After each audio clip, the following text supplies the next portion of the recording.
אנחנו נדבר על זה, אבל לפני זה בוא נשקיע בנדל"ן קצת, עם צחי קווטינסקי. שלום לך, צחי. תגיד, זה באמת שווה להשקיע בנדל"ן בתקופה הזאת? המחירים בשיא. תראי, היום המחירים כביכול בשיא, אבל צריכים לדעת איפה להשקיע. דיברנו קודם על שדרות, וראינו שיש מקומות שאפשר להשקיע בהם בתקופות מסוימות. הרעיון הוא למצוא את התקופה, למצוא את המקום, למצוא את המקום שעוד לא הגיע לשיא שלו. כן. ומסתבר שיש... לא, אבל אם עכשיו אתה תגיד את המקום הזה, אז הוא יגיע לשיא מאוד בקרוב, לא? את יודעת שאני מרצה לפני מאות תלמידים, וכל פעם אני רואה את העיניים שלהם מחכות שאני אראה להם את התצה, ואני אראה להם איפה להשקיע. אין מקום. אם אנחנו נשב 3 מרצים ונדבר על מקומות של השקעה, כל אחד יגיד משהו אחר. מה אתה תגיד? אני לא אגלה לכולם, כן? אבל למשל... תרמוז, בצפון או בדרום? למשל, לא במרכז, זה בטוח, נכון? צריך לזהות, כמובן צריך לזהות. למשל, אם נדבר על הדרום, נדבר דווקא על באר שבע. לפני 3 שנים שאני באתי ואמרתי, רבותיי, באר שבע תעלה. אנשים לא האמינו. אנשים מבאר שבע שכנעו את אלה שרצו להשקיע אצלם בעיר שלא יקרה כלום. הם איבדו את האמון בבאר שבע. במשך 3 השנים האחרונות המחירים אמנם לא הכפילו את עצמם כמו בסדרות, אבל כמעט. צריכים לזהות, והכל בזכות עיר הבה"דים, כל מיני פעילויות, בזכות השקעות אדירות שהשקיעה המדינה, כמו מה שעכשיו משקיעים בסביבות 150 מיליון שקל בנחל באר שבע. כל מיני דברים שעכשיו המדינה נתנה עליהם את הדעת. שמעלים את ערך הנכס, נגיד ככה. הרעיון שצריכים פשוט לדעת, לזהות מה הדינמיקה שקורית. צריך לדעת, אני אומר לתלמידים שלי, לזהות מתוך העיתונות הכללית, מתוך כל מיני דברים כלליים, לאו דווקא מעיתונות הנדל"ן, הרי אז זה כבר מאוחר, מה הולך לקרות. אתה השקעת, משקיע בנדל"ן, נכון? מן הסתם. כן? יואב משקיע? משקיע. כן? חשבתי שאתה טיולניק כזה, רוחני, בקרוונים. גם וגם. השקעת באיזה קרוון, אה? איפה? איפה אתה בחרת? בבאר שבע? כן. כנראה שהרווחת. בוסקילה, מותר לך? אני רוצה להגיד לך דבר אחד. אני מסתכל על צחי ואני אומר שהסוד של המקצוע הזה שהוא מדבר עליו זה לדעת, לראות איפה אפשר לקנות בזול ולמכור ביוקר, נכון? זה בכל תחום, אבל בנדל"ן אתה יכול להרוויח הרבה. להיות מומחה לנדל"ן זה באמת התמחות קשה מאוד, מכיוון שאתה צריך להיות עם האוזן קשובה כל הזמן לתהליכים חברתיים, תהליכים מדיניים, איפה המדינה משקיעה, איפה היא לא משקיעה, מה הולך להיות. למשל, נחל באר שבע שהולך להיות מוקם. נחל באר שבע זה השקעה של המדינה למשך 5 שנים של 150 מיליון שקל, בתוספת השקעות זרות עוד 30 מיליון שקל. זה בוודאי יקפיץ את כל המחירים. עיר הבה"דים שהולכת לקום בדרום, כן, זה מה שצריך לומר 10,000 איש או 15,000 איש באופן קבוע, משפחות שיעברו להתגורר בסביבה, כל הדברים האלה בוודאי משפיעים. עיר הבה"דים הרי משפיעה על באר שבע, גם בהווה וגם תשפיע יותר בעתיד. ומה בצפון? תראי, בצפון יש כל מיני דברים שקורים. למשל, עכשיו צריך לבדוק מה קורה למשל בצפת. מדברים על צפת, הולכים להקים שם מכללה. ברור שאם יקימו שם מכללה, יכול להיות שתהיה שם דינמיקה. אנחנו צריכים לזכור שצפת יש לה מרכיב של בעיית תחבורה. הרי לצפת לא יהיה אף פעם רכבת, אף פעם לא יהיה כביש 6. כן.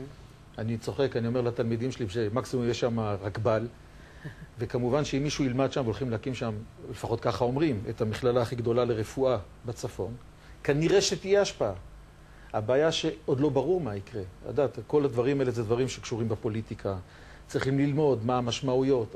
במיוחד שאתה צריך לתפוס את זה לפני שהחליטו להקים שם מכללה, כי ברגע שיחליטו אז כולם ירצו לקנות והמחירים יאמירו. יפה, העניין הוא שצריכים להבין שלא כל דבר שאנחנו שומעים, זה אומר שמחר אנחנו קופצים וקונים. לפני שאנחנו הולכים לקנות בצפת, אנחנו צריכים לבדוק מה יקרה. אחת הבעיות שיש למשקיעי נדל"ן זה שהם שמעו שאם יקרה משהו אז אנחנו צריכים לעשות את זה, והם רצים ועושים שטויות. כן. מה זה שטויות? זאת אומרת, זה לקנות נכס שבסופו של דבר לא נרוויח ממנו? כי להפסיד? תראי, אני אומר, לפעמים... אפשר להפסיד? אפשר להפסיד, למרות שאני אומר לתלמידים שלי, באיזה מין אמירה שחצנית כזאת, אני אומר שבנדל"ן רק מרוויחים. יש לי איזו אמירה כזאת שאני אומר. ושאני אומר את זה, אני אומר לתלמידים... אני לא חושב שכל הטייקונים מסכימים איתך. לא, אבל בוא אני אגיד לך משהו. אני לא מדבר על ההשקעות ברמות של הטייקונים, אני לא מדבר על השקעות השקעות בבניינים גדולים. אני מדבר כרגע על, אני חושב שאנחנו מדברים בעיקר על המשקיעים הקטנים, על העם, על אלה שקונים דירות. על אלה שהתפנה להם איזה כסף קטן בצד ורוצים לקבל עליו תשואה יותר גבוהה. נכון, אנחנו עם של יהיה בסדר. אנחנו אומרים, וואלה, אנחנו שמענו שפה אנחנו שומעים מתווך, פה אנחנו שומעים מישהו. אנחנו לא מבינים, אנחנו לוקחים יועצים, הרי אחת התכונות הגרועות זה לקחת יועצים, ולא לסמוך על עצמנו, ואנחנו יכולים להתפתות לכל מיני שטויות. גם אתה יועץ, להזכירך. אני גם יועץ, אבל אני יועץ אחראי. להביא לי כל השאר. לא, תשמעי, גם ביועצים, גם במתווכים, גם בכל מי שעוסק בתחום, יש לכאן ולכאן. אז מי שרוצה, בוא נדבר תכלס, בסדר? מי שרוצה להשקיע בנדל"ן, יש לו איזה סכום כסף קטן. אגב, מה הסכום המינימלי שמבחינתך צריך להשקיע בנדל"ן? אין סכום מינימלי. אנחנו מדברים, תראי, הרי אם אנחנו מדברים, בן אדם שירצה להשקיע וירצה לקחת משכנתה, הוא יבוא לבנק, הבנק ידרוש ממנו לשים סדר גודל של 30% מהשקעה. אז אם יש דירות שהוא יקנה, כמו בצפון, בכל מיני ערים, בצפת, הוא יכול לקנות דירות ב-200, ב-300 אלף שקל, אז הוא מספיק לו 50, 60, 100 אלף שקל. לפעמים צריך יותר, כן? היום הרי גם יש מגמה בבנקים, בהשקעות טובות, בהשקעות שאנחנו יודעים מה קורה בהן, לתת גם מעל 70%, אפילו עד 90% עם תוספת של ביטוח. מה זה השקעה טובה? השקעה טובה זה השקעה שעברה לטעמי שני דברים, וככה אני גם מלמד בעיקר. כשאני אומר לתלמידים שלי שאני מלמד אותם, אני אומר להם שני שיעורים אתם לא מפספסים. אחד מהם, וזה השיעור הכי חשוב, זה שיעור חקר שוק. אנחנו, כדי לדעת להצליח, כדי לדעת מה קורה בשוק, כדי להבין אותו, אפילו אם אנחנו הולכים על השקעה אחת, אפילו אם אנחנו הולכים לקנות נכס אחד, כדאי מאוד שנבין לאן אנחנו הולכים. הרי היינו עושים את זה בכל תחום. צריכים לבדוק מה קורה בשוק, איזה דבר, מי הקהל יעד של השוק, איזה מגנטים יש בסביבה הזאת לשוק. מה זה מגנטים למשל? קחי את שדרות, למשל המכללה שיש שם. כן, מכללה זה מגנט, מה עוד? למשל, פרסום כמו שהיה לשינוי, פתחו שם בסדרות, במכללה פתחו את המשפטים, נכון? זה דבר שיכול לגרום להגעה של סטודנטים. מה עוד? זה מגנט. מרכזים מסחריים, קחי קריאת עתידים, מה שהיא עשתה לסביבה שלה.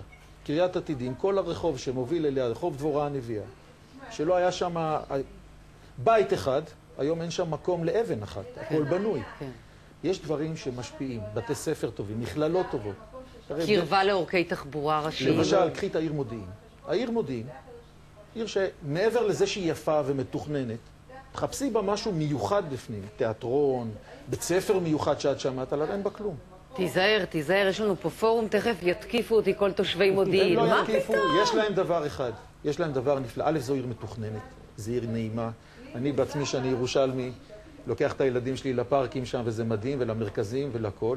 אלא מה, את לא יכולה להגיד כמו למשל על באר שבע, שיש מלא מכללות או מלא דברים. אלא מה? אז מה הסוד שלה? יושבת העיר מודיעין על מרכז התחבורה של מדינת ישראל. כביש 6, כביש 431, 443, רכבת. שאני נוסע ללמד בצפון, אני מכנה את האוטו בפאתי מודיעין ונוסע במשך שעה ו20 דקות אני מלמד בצ'ק פוסט, או אם אני צריך לנסוע למקום אחר, ועד נהריה כמובן. כן, וזה כמובן העלה את המחירים.